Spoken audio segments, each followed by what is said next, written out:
नवी मुंबई युवा संघर्ष समिती यांच्या वतीने परभणी येथे झालेला जो हत्याकांड आहे त्याच्या निषेधार्थ आणि या देशाचे गृहमंत्री अमित शाह यांनी जे बाबासाहेब आंबेडकर यांच्याबद्दल जे वक्तव्य केलेलं आहे, जो अपमान केलेला आहे, त्याच्या निषेधार्थ या ठिकाणी आम्ही सर्वजण नवी मुंबईकर एक दिवसीय लाक्षणिक उपोषण या ठिकाणी करत आहोत। बघा, ज्या प्रकारे या देशाला बाबासाहेबांनी संविधान दिलं आणि या संविधानाच्या माध्यमातून आजसुद्धा हा देश एक संघ राहिलेला आहे। एकात्मतेने इथली देशातील लोक सर्व धर्म जाती पंथ लिंग भेद न करता सर्व एकोप्याने नांदत आहेत। असं असताना कुठेतरी एक अशी स्टेटमेंट द्यायची आणि त्याच्यातून देशाचं लक्ष विचलित करायचं, बाबासाहेबांचा अपमान करायचा, आंबेडकर म्हणून त्यांना एकेरी नावाने त्या ठिकाणी हिणवलं जातं, ही कुठेतरी एक मनोवादी विचारसरणी या त्यांच्या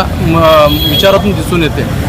खरं तर ज्या प्रकारे परभणीमध्ये जो हिंसाचार झालेला आहे त्या हिंसाचाराला जबाबदार इथलं शासन आहे। ज्या प्रकारे संविधानाची विटंबना होते, संविधानाचं त्या ठिकाणी नासधूस केली जाते आणि त्या ठिकाणी त्या प्रत्येकजण संविधानाची विटंबना करणारा हा माथेफिरूच कसा असू शकतो, हा प्रश्न आम्हाला इथल्या नवी मुंबईकरांना पडतो। प्रत्येक वेळी ज्यावेळी त्या समाजावर अन्याय होतो, ज्यावेळी संविधानाची विटंबना होते, त्यावेळी तुम्ही त्याला माथेफिरू म्हणून त्या ठिकाणी घोषित करता। अहो, जो माथेफिरू म्हणून त्याला तुम्ही हिणवता, त्याला हॉस्पिटलमध्ये त्याची तुम्ही निगराणी राखता आणि ज्या ठिकाणी जो संविधानाचं रक्षण करतो, भक्षक करणारा हॉस्पिटलमध्ये आणि रक्षण करणारा जेलमध्ये टाकून त्याला तुम्ही कस्टडीमध्ये त्याची हत्या करता, अमानुषपणे त्याला मारहाण करता, कुठला कायदा आहे, कुठला न्याय आहे हा? ज्या प्रकारे त्याची हत्या झालेली आहे, कुठल्याही प्रकारचं त्याच्यावरती त्याला मारहाण केलेली नाही, त्याचं जर तुम्ही शरीर बघाल, त्या शरीरावर जखमा आहेत, त्या जखमा कुठून आल्या? त्या ठिकाणी पोलीस सांगतात त्याचा हार्ट अटॅक आहे। हार्ट अटॅक असाच येत नसतो। त्या ठिकाणी आम्ही वकील झालेलो आहोत, आम्हाला सगळं कायद्याचं ज्ञान आहे।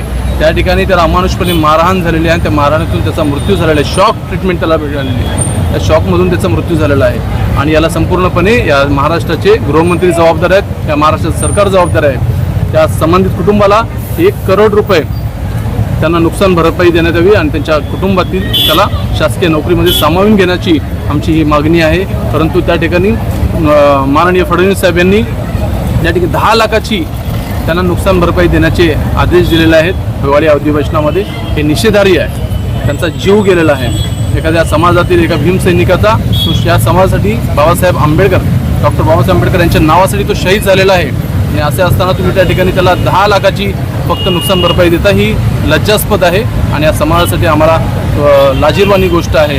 त्यामुळे आम्ही बुद्ध स्वीकारला आहे म्हणून आम्ही या शांततेच्या मार्गाने आहोत, पण आम्ही जर रस्त्यावर आलो तर काय होतं याची प्रचिती संपूर्ण भारताला आहे, पूर्ण देशाला आहे आणि जगभरात सुद्धा आहे। त्यामुळे आम्ही शांततेच्या मार्गाने आंदोलन करतो। आमच्या या मागण्या आहेत, आपण पाहताय ज्या प्रकारे